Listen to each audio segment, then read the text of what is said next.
Hello everyone and welcome back to another video. In today's video, I'm going to show you how to delete albums on OpenArt. So deleting albums on this platform is simple, but the option can be a bit hidden depending on the layout. So actually guys, at first you will need to open your album, and to do that you will need to log into your account on the OpenArt platform and then just go to your profile dashboard.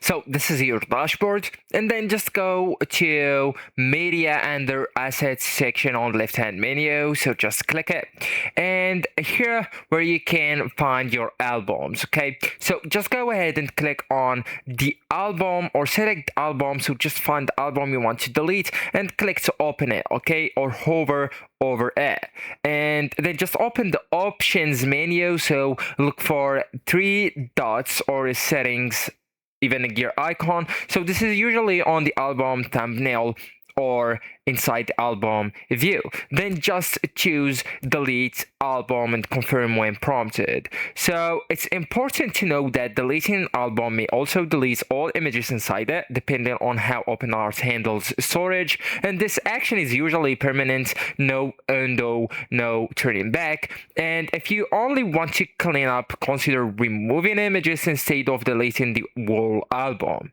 So now if you don't see the delete option, you will need to make sure that it's your album so you can delete others albums, and try refreshing the page from here and switching browser. So let's say that you are using Opera GX just like me, you can go and use Google Chrome, try that right there. And even zooming out, sometimes buttons are hidden or smaller icons or screens. Okay, so actually guys, that's it. This is the end of the video. Thank you so much for watching and goodbye.